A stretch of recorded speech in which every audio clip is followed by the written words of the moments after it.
Hey YouTube, welcome back to Universe X, and yeah, normally every week I do a breakdown of the newest Daima episode, but last week I was in Texas for the Dragon Ball Super Card Game Fusion World National Championship, but more about that on my other channel, UniXTCG. As for this, we're gonna put both 6 and 7 into one episode for the review, breakdown, and everything you may have missed. So if you like the content, think about hitting that like button. If you love the content, think about subscribing to the channel because we're this close to 1,000 and every bit matters. I think in the future we're gonna have some guests on this channel, including a friend who's been around and met a lot of these voice actors and whatnot for the Dragon Ball community. So yeah, I think that's gonna be a fun video when I get to editing it. And past that, let's hop in to the episode 6 breakdown. So needless to say, these episodes generally start where the last one left off. There's generally not like any time skips, at least ones we haven't seen so far. So you have their ship about to go down. The crew, Pansy, Shin, Glorio, and Goku. The ship's about to go down because Pansy overloaded it.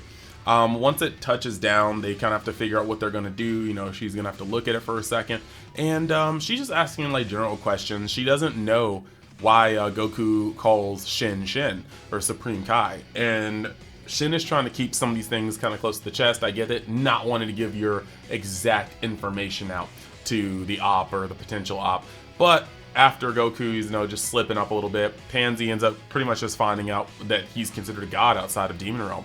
And she's just like, wow, the world is so much bigger than the Demon Realm. And she's right.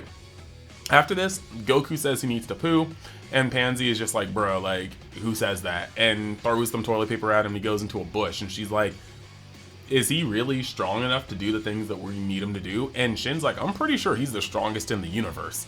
And that's just pretty much where that is. But then the Gendarmerie end up spotting them and coming down. Now they immediately ask about a boy with black spiky hair and a red pole, and we know it's Goku, but Goku's luckily taking a dump in the bush.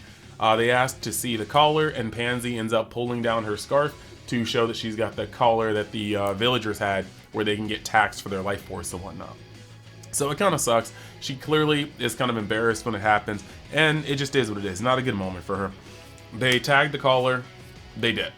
And that's pretty much where we think that kind of plot point leads off. But then they get in the ship, they kind of figure out what to do, and they fly away again. While they're in here, they kind of ask more questions, like Pansy asks more questions about, like, Shin and the fact that the Glens live in the second realm, but a lot of the Glens left a while ago.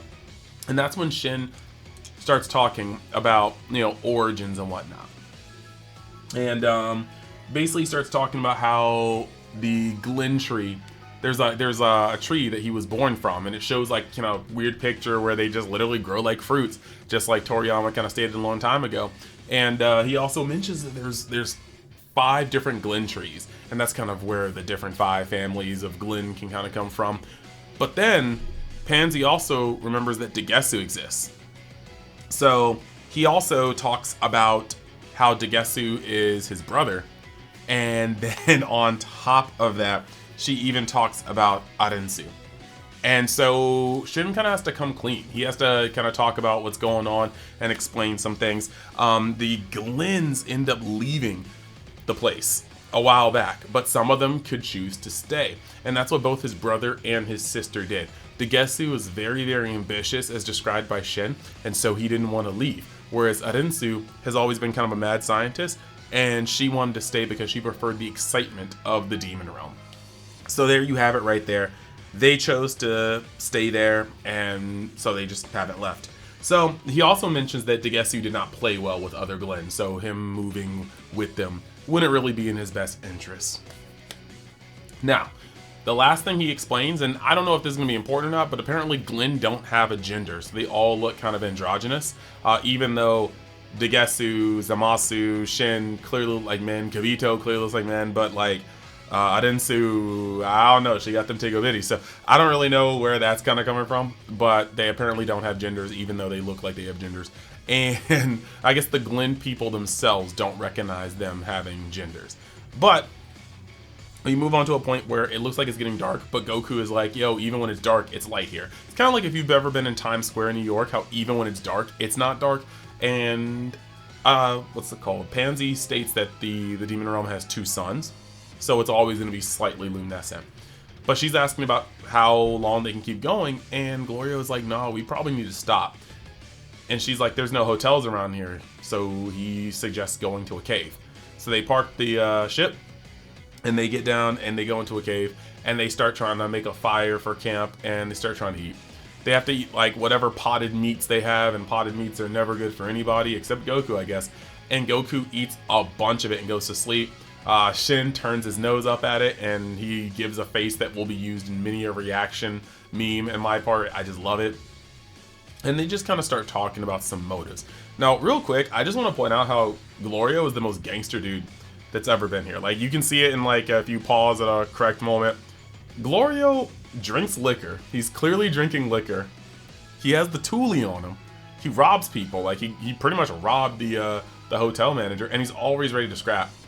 Yeah, like, he's a hoodlum. I'm just saying. But Pansy asks him a bit about, you know, what he's doing. Like, he's like, you look like you're from Third Realm. Like, why are you here? And he is saying that he got hired by somebody high up, and now he lives in the first world. And that's not wrong. Like, you'll find later, Glorio did not tell a lie here. He just also isn't giving all the truth. And that, I think, makes him weird. I can't call him straight up evil, but I know he's not saying something correct. So we kind of get into the point where they're all ready to wind down. Everybody's going to sleep. And it shows the whole party sleeping, but Glorio is not there. And then it shows outside, and Glorio is talking to Arensu. And this is wild, because now we know that he's working directly for Arensu. He did not lie. He was hired by somebody high up, and now he lives in the first realm. Why he was hired, we still don't know. But he not only says that everything is going according to plan, but he also says that a couple days is all it's going to take to get to them, or get to her. So, or at least their next objective. So he's kind of just at this space where he is definitely reporting back to her, and it's odd. Now, as he's going back, like, she tells him, hey, let me know if anything happens. And he's like, okay. And he's going back, and Shin is not quite asleep. Shin has been very, very, very keen on watching everything that Glorio's been doing. Shin is the brains of this operation. I think Glorio and Shin have the most common sense. So you just pretty much have that. Like, even before, like, they have a lot of similarities. Like, Shin didn't want to let Pansy know about the hierarchy exactly outside of Demon Realm. When Pansy asked who hired Glorio, Glorio, like, doesn't even matter. And then, you know, even Shin, he's like, you know, you seem to have a very strong sense of justice for Imagine. And Glorio's like, I guess. So they're both kind of sussing each other out, and it's just kind of interesting to see that. But yeah, when Glorio returns, Shin is definitely looking with one eye open, and he goes back to sleep. So a little time passes, and you hear some stomping from inside the cave, accompanied by a terrible smell. And, you know, we all thought that there was going to be like this huge thing with this character based on the trailers, but no, he's essentially a gag character. The Minotaur shows up, they wake up Goku, and the Minotaur is talking about having them for breakfast, what it's going to do. And Goku is like, oh, it's a cow. And he's like, oh, I'm not a cow. Like, my name is the Mighty Minotaur or something like that. And then Goku's like, wow, that's a pretty cool name. And then the Minotaur starts blushing. He's like, oh, wow, thanks. Wait, no. And it's just a really funny, like, Toriyama-like gag. He's really putting his sense of humor into this entire series. But Glorio steps up and he's like, let's take it outside, buddy. And Goku just comes over and starts clowning on Glorio out of nowhere. He goes, yeah, I don't think you can take him. And Glorio's like, do you underestimate me that much? Like, you think you're that stronger than me? And Goku goes, I mean, I'm not going to brag about it, but like, it's wild. So Glorio's like, you know what? F it. We're fighting. So they go outside. Pansy is confused. Shin's like, it is what it is. The Minotaur is like, why is everybody ignoring me? And Goku is bold. He straight up says, I will fight you with one hand behind my back. And Glorio is just like, once again, you're looking down on me. So they start fighting. The animation gets a noticeable shift as it goes into like fight mode. And I guess that's going to be how it does. There's like the static, like, you know, we're just chilling, but then they'll probably gear it up for these animations. That's cool because the animation was already good. So I'm really glad to see that we can get this tonal shift. And Goku and Glorio fight. Glorio does not seem bad. He does not seem like he is not versed in the ways of the fist. And Goku and him are fighting. And eventually, when they're in the middle of doing their thing, Glorio puts up his hand and summons lightning. We see his magic for the first time. Goku is like, what's going on? And then Glorio's like, this is magic. And he shoots a thunderbolt and it like hits like Goku, right? And so Goku, well, it tries to hit Goku. Goku gets up in the air. It's at this moment that Shin is like, bro, push Glorio because I want to see what he's capable of. Because Shin is hip. He knows that Glorio's been holding back. He's seen what Glorio can do, and all of a sudden Glorio's pulling out magic. He's like, okay, Glorio's clearly not telling us what he's up to. So Goku's like, yeah, sure. And when I tell you, Goku cranks it up a notch, and then he starts kind of showing off. Like, he starts doing like a multi-fingered lightning thing. And we keep talking about the parallels between Star Wars and this, but like, he was shooting Sith lightning out of his fingertips at Goku, and Goku's dodging and flying. This bro hits Glorio so hard. When Goku hits Glorio so freaking hard, Glorio like almost loses consciousness, it looks like. Goku, like there's like a double sonic boom impact behind Glorio's back. I was like, man, you're trying to kill this dude, but Glorio flies and hits a rock. He immediately tries to sneak Goku through the smoke with his lightning magic, and eventually he ends up hitting Goku's power pole, and it flies out of his hand. So Goku is charging, or Glorio starts charging up a massive lightning attack. Like, he's clearly trying to end the battle. And then so Goku looks down his hand, you see him charging the Super Saiyan aura, and he's like, maybe I can do this, maybe this will work. So Glorio is charging up, Goku goes Super Saiyan, and it looks raw. But a couple things I want to hammer in here is that Goku sounded like it was rough. First he says, I think this will work. Then he's hitting Super Saiyan 2. And while the Super Saiyan 1, and while the transformation is super raw, the thing is, it's like, remember Gohan during the World Championship tournament in the Buu Saga? We all love that transformation to Super Saiyan 2, but the fact that Goku could just be like, this is Super Saiyan 1, and this is Super Saiyan 2, but Gohan had to have a whole cutscene for it, it's because Gohan had to dig deep for it. It was not easy for him to pull out that power. So I'm thinking that that may be the same case for Goku. It is not easy for Goku to go Super Saiyan right now. Hence why he said, I think this may work. Hence why he only flashed it before. And so he charges up. It looks like he has to dig deep. Excellent scene.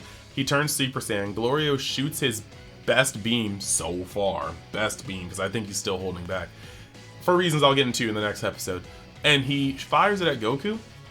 And Goku ends up spearhanding it. And that's what we saw in the trailer. He disperses it with just a spear hand, and then afterwards he speed blitzes Glorio and puts his hand in his back and just goes like, it is what it is, buddy. And Glorio goes, yeah, I understand. So he gets the power gap between them. Yeah, that's pretty much that. When this is happening, they're all just kind of like, wow. And there's a point where, like, even earlier in the fight, Pansy was like, wow, like they're so evenly matched. And Shin's like, bro, this is nothing. Like, Goku isn't even trying yet. So Glorio kind of gets a bigger gauge for what Goku's power level is, but I don't think he was trying all out himself. And then you get them to calm down. The Minotaur pretty much makes an excuse to not touch them because he realizes that he is severely outclassed, and he goes inside of his cave. They need to go again. Like, they need to get up. The sun's up, so it's time for them to leave. Goku says he has to poo again, and Pansy just gets mad. And then the final cut of this episode is the Vegeta, Kibito, Piccolo all inside this cramped little spaceship that Bulma fixed. And as they start to lift off and Bulma and Popo are watching, the ship malfunctions and crashes back down on the Lookout. And that is the end of the episode. So, quick little like review before we go into episode 6 or 7, sorry, is that episode 6 was probably the least amount of exposition, the least amount of lore, but it did have the most amount of action, the action that we wanted to see. It looked beautiful. The things that were interesting about it to me is that we now see Glorio's working for somebody who we consider an enemy. We don't know if Arensu is chaotic neutral or if she's chaotic evil, but she is chaotic something. And now that we know that Glorio is working for her, we don't know why they were truly brought to the Demon Realm. Arensu clearly planted the idea in Goma's head they'd be dangerous, and then she's using Glorio to bring them to her. So for some reason, she wants them, Goku, Vegeta, or so, she wants those strong fighters in her vicinity, and we don't know what's going to happen. There's a lot of things that we can kind of speculate. Like maybe she's making something and she thinks it's on par with Boo or stronger than Boo, and she wants them to test it out. They would be the ultimate benchmark. But it'd be hard for her to bring those out of Demon World, so she's maybe trying to get them to come into Demon World. That's my theory. My theory is that she's a mad scientist, she's created something, and she wants them to fight it. However, I do think that it is very strange, and we have to see more of those motives. I think Shin is going to be the first person to fully suss Glorio out, because he's already keeping tabs on him. And if there's anybody that's going to figure out the relation between Glorio and his sister, it's probably going to be Shin. Past that, Glorio's kind of realizing his place in the bigger picture of things, and I think he's realizing that Goku is not one to be messing with, but he's gonna, again, play his cards close to the chest. We had some good action. It was cool seeing Glorio's magic. Pansy said all Majin know at least one magic spell, so we can't count out that he knows even more, but it looks like his most comfortable moves are lightning. And for all you guys that play things like Xenoverse, play things like Sparking Zero, Dokkan, Legends, Glorio already has enough animations to be a character in either of those games now. Just with this episode, he now has enough animations. I forgot, he even had a freaking whip. He made like a lightning whip. So yeah, Glorio is kind of showing to be like Himothy Jr. Not quite him, because he did kind of get dusted by Goku, but I still think he's holding back. So beyond that, the only real exposition past that was the Glen Tree. And that's just more of confirmation of what Toriyama already outlined in the like great cosmos of Dragon Ball, but now we can see it. I really didn't need to see a baby hanging by like a root stem off its back. That looked kind of gross, but it was cool in general to get that lore. So with that out of the way, we are going to move into episode 7's breakdown, review, and everything you might have missed, and then we'll wrap up the video. Alright, so picking up where 6 left off, 7 starts off with the aftermath of Bulma's just revamped ship crashing, and essentially Bulma is frustrated, but she says some of the parts that powered the ship are not native to Earth, they're native to like the Demon Realm. And Vegeta's just like, oh, well, can't you just like, you know, fix that? And she's like, maybe, but not in a couple of days. Like, this is an insane ask. And it's just kind of like Vegeta's being a little bit of a dick. He's being kind of being rude. But Hibis shows up and he's like, I'm here to take you to Demon Realm. And they're all like, what? And then you end up shooting over to Goku and gang. And they have rations. And Goku is just eating them. And he sees, like, it's supposed to be one of them is enough to fill you up, like, for 2 meals. So Goku eats it and his stomach gets big, and then he eats another one and his stomach gets bigger. And Pansy's like, this is ridiculous. Like, she's done with his tomfoolery. She's like, how did you even raise a kid? And then Goku forever cements himself into never beating the allegations again, because he goes, I wasn't really involved. And she goes, figures. And I know people are howling right now. Team 4-Star has done irreversible damage to Goku's outlook as a parent, but like, real talk, let's just put this out here right now. Goku isn't a bad dad, but for him to say I wasn't really involved, that doesn't necessarily mean it's wrong, because Goku literally has been dead more than he's been alive. Like, he's been dead for 7 years of his child's life, on a whole another 2 years or something like that, if you count the time where he was on Snake Way and they were training for the Saiyans. So he's been dead a total of 9 years. Like, at this point, his son is only like 17 or 18. Like, that's all of Goten's life pretty much. So yeah, he's not a bad dad, but he's not also wrong when he's like, I wasn't involved for most of the raising. So that kind of is that. Now it's gonna flash back to Vegeta and the gang, and you can tell Hibis is just a funny character. He does not care about this group. He just wants to do King Caden's bidding, get them to Demon World, and then make it to his salon appointment on time. And that's all he wants to do. Hibis is that dude. So yeah, he's gonna take them over, and that just means it's good for them. So we have them taken off, and Kibito says that he is going to pretty much stay at the lookout to be its guardian, because apparently Baby Popo is not enough, but somehow Kibito is, because I guess he's that strong. I don't know, he got waxed by Dabura, so it is what it is. But we go back to the crew, and as we're going, Pansy notices the I'm gonna say crew A, because there's gonna be 2 crews. Pansy notices a gleam in the sky, and she's like, it's the Ganda Marie. And then you have Glorio taking out his like little telescope and he sees them, and he's like, wow, you have good eyes. So Pansy has like telescopic vision, because it took Glorio taking out like visual aid to see them, and Pansy was just like, oh, they're right there. So that's pretty cool. But they pretty much pull him over, and they're kind of scared because they're like, oh, Goku's in here. But Glorio and Shin come to the conclusion that if they knew Goku was in there, they would have open fired already. The fact that they haven't means they're just doing like a routine stop. So they devise a plan. So they land, they get asked to get out, and they all come through. And basically, you have Shin just being like, don't worry about it, and Goku hiding in the chairs. Pansy's like a little scared, she's a little shooketh, but they go into the ship and they don't see anything. They're like, where is this? And then you have Goku behind going, hey, what's up? And she almost screams. And I'm like, yo, shh. And Glorio's trying to hide Goku. Shin's trying to be like, nothing over here. And, you know, Goku runs off into a bush. And basically, Shin explains that he used his power as a beacon. So basically, they all got off. And when they got on the ship, Goku used instant transmission or instant teleportation to go behind them, using Shin's power as a beacon. Now, the cool part about this is that for you guys that are comparing everything here to GT, Kid GT Goku could not use instant transmission. It was just something, a limitation on his powers, but that's not the case here. Goku clearly used instant transmission, and he used it to juke the Gundam. So they end up trying to check what's going on, and eventually they are not having it. They're like, you know what? Come in here with us. And Pansy's like, hello?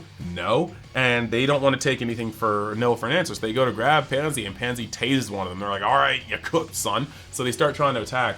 And you have this really cool scene where Glorio and Shin are like, I guess we're going to have to dust him. And the other one's like, yeah. And then you actually see Shin and Glorio fight. As far as I know, I've seen Shin freeze people. I've seen Shin use his ki push. I've seen Shin do a lot of things, telepathy, but I've never seen Shin just throw down. And he kind of looks like Zamasu in this point. Like, he's squaring up. He's got clear martial arts. He's putting people into the ground. And so is Glorio. Glorio's coming out and doing the same thing. It's just pretty cool. And you have Glorio. Like I said before in the episode 6 breakdown, I think Glorio's still holding back. And we saw how long it took him to charge his lightning moves. But in this one, he literally just punched a dude and just discharged lightning into his like rib cage, and it just like laid the dude out. So that was a move that like was way quicker than anything we saw him do before. So I think Glorio is still holding back, and he's going to be a fight later on. Somebody's gonna either force him to fight, or he's going to be a boss later on, because he is definitely holding back the true measure of his strength.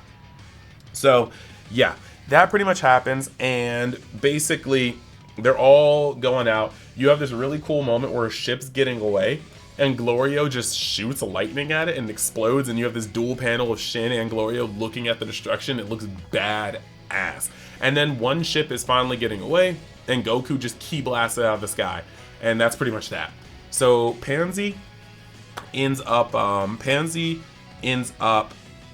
taking the comms down. So she messes up the comms for them so they can't communicate what just happened, because now they're all wanted. Shin, Pansy, Glorio, and Goku are all wanted. And if they're wanted, and you know, they can't use the warp fish. Like, Goku wouldn't be able to use warp sama, but Glorio, Pansy, and Shin probably still could, or at least Glorio and Pansy. So they want to try to keep this delayed as much as possible. So then, after she takes down their comms, they decide to commandeer a new Gundam ship, because it's just light years ahead of what they have, because what they have is technically scrap. And then you have Shin talking about the collars. He asks about it, what's going on, because they realize that they're being tracked, and Pansy's just like, well, if I go with you, they'll always be able to find us no matter what. And Shin's like, let me see that collar. Just as I thought, it's made out of kachin kachin. He calls it like kachinamite, but it's kachin kachin for us that watch it in English. And so he's like, well, I should be able to break this. And she's like, what, really? And he explains that his sister made it. Kachin kachin is a Glen specific metal, and it's considered unbreakable by most, but she made the collars out of it. It's really cruel, messed up. Adensu, we don't like you. And then you have Shin using his powers to blow it up. I think it's it's pada pan pada. No, it's pada pan. There we go. Sorry, I don't know why I said that. It took way too long. But yeah, he used the magic, and I do believe I do believe it was Pan Para Pan. And so he blows up the collar. She is so happy. She is ecstatic that she is no longer in this collar. And after, yeah, Pan Para Pan. And after she does that, she basically asks him, she's like, what's your name? And he's like, Shin. And she's like, no, that's the name that you got outside of Demon Realm. What's your Glen name? Like, what's your original Demon Realm name? And he actually lets him know that his name is Nahare. Like, Nahare. And so she's like, okay, well, thank you, Nahare. And he's like, cool. And Goku's like, Nahare, that's your real name? And he's like, yeah. And he's like, I'll call you that from now on. He tries it one time and he goes, nope, this doesn't feel right. It's just Supreme Kai or Shin for me. And then Shin's like, yo, fair enough, suit yourself. So, yeah, they all get into the ship. And they also mention that they'll need a new pen because they can't go around riding in a stolen ship with a registered pen that's been stolen. And so Pansy is just like, yeah, I'll call him out. And she calls her tech dude, and her tech dude's like coming right up. So they change the pen. I think it's 1022 is what the pen is now. So yeah, now you have them going into the other crew B, and Hibis has gotten to there. He's gotten them to there, and he's like, well, I gotta dip. And Caden's like, no, you got to lead them to get there. Because, like, they also hear this transmission where they're like, oh, Vegeta and crew have gotten there. Do you want to meet up with them? And he's like, no, they can catch up to us. I really want to face this Tamagami. And they're like, okay, wow, he's mad eager. So, basically, you have Vegeta, Bulma, and Piccolo getting there with Hibis. And Hibis is like, yeah, I'm not going to take them over there because I have a date. And then Caden's like, no, you don't. You don't have a girlfriend. And he's like, yep, got me. I just don't want to do it. And Caden's like, I will bribe you. Anything you want to eat. And then he's like, I'll have a pizza with worms on it. And Caden's like, you can have as many as you want. And then just Hibis is like, I only need one. And I was like, he doesn't overeat. He maintains himself. Hibis is just a top tier character. You can't fool me. He's a top tier character. So you have Team Vegeta about to go meet up with Team Goku. Now, flashing back to Team Goku, they decide to go to the Tamagami, of course, and they end up stopping for food because they see it, but Goku's like, I just need to eat and use the bathroom. And so they go eat, they kind of talk about their stuff, and apparently nobody has challenged the Tamagami in 20 years. Pansy says that not even Dabura can beat, or could have beaten the Tamagami, which tells me the Tamagami are at very minimum Super Saiyan 2 out of shape Gohan strength. Now, this makes me kind of wonder about things that I'll get to at the end of this video. But yeah, Goku's like, okay. And the last person to challenge it 20 years ago actually died. So he's like, just challenge it, and if you can't beat it, yield. But he doesn't believe that Goku can do it. Well, Goku finishes eating. I believe Glorio asks if he wants to take a revive bug, and he's like, no, these dumplings were enough. And he goes to square up in front of it. He goes to challenge the Tamagami, and this thing starts screaming at him like it's loudmouthed. And Goku's like, wow, okay, but we're gonna fight. And then you have the square up. I think earlier Goku was a little wary of the hammer. He was like, that thing is huge. And Pansy's like, yeah, but like, maybe you shouldn't fight it. And Goku's like, nah, it'll just be like troublesome. So the episode ends with Goku squaring up against the Tamagami in an epic, cool, well-drawn picture that's probably going across the screen at some point like that. And the episode ends. So we know the next episode, we're going to see Goku versus the Tamagami in full-fledged, just like badassery. And yeah, so when it comes to this episode, I did like we had less exposition than normal. We just saw things happening. We didn't see like plot, necessarily, but that's okay too. Finding out that Arensu is responsible for the collars really just does cement her as a villain, because she's helping Goma and Dabura before Goma enslave all of the Majins. On top of that, we don't know yet what she's doing with Glorio, but by relation, this might make Glorio evil too, unless Glorio is just going along with her plans to secretly find a way to, beat her in the future. But the point is, there's a lot of stuff going on in the shadows. Goku is about to have an excellent fight with the Tamagami, but I think this episode was pretty cool. We had cute moments such as Pansy being happy that her collar is being removed. We had Shin really coming to his own with a fight scene, as well as just him using his magic for once to break, because he did use the spell. That was like, we heard Babidi Pada, or like what with his Pada Papa, that was like a spell, but we just literally heard like the Pen Pada Pan and it broke the Kachin. So they use magic, and I think that's actually just really, really cool to see these things happen. And yeah, Glorio I still think sandbagging. Like I said, when he punched and just discharged electricity into the opponent's body, that was a move that was way faster on the startup than anything used against Goku. So I think he is just trying to measure Goku and see what's up, but he's also holding back his own trump card. So I'm excited to see what that is, and I'm excited to see if he has more magic than just lightning. Like, Glorio might just be a really, really, really powerful character who's holding all of his cards close to the chest. Then we finally have Vegeta, Piccolo, and Bulma getting there, so soon we'll have the entire crew together, and I've got a lot of things about that. In my next video that's Daima related, I'm going to talk with a friend about our expectations or hopes for this series, and really talk about some of our theories as well. But I think there's a lot to go off here. I am wondering if Goku will really beat the Tamagami in the next episode, or whether he's going to have to yield to it, because Goku seemed to have trouble going Super Saiyan. So I'm wondering if he's going to be able to take care of a threat that a Super Saiyan 2 at minimum level Dabura could not beat. Sounds like that may be too tough for him at this moment, and they may have to return to it. But let me know what you guys think in the comments. Let me know if you guys are excited for the podcast like video I have coming up soon with the homie, and let me know what else you'd like me to talk about. Soon I'm gonna do my season check-in so far, what I think about it, what I think is gonna happen. I'll put all my predictions in that video. But yeah, I hope you guys like the content. And once again, if you liked it, like the video, and if you love it, maybe even subscribe. We're almost to 1,000, and I appreciate every little bit of help. So with that being said, I'll see you guys in the next video. Later.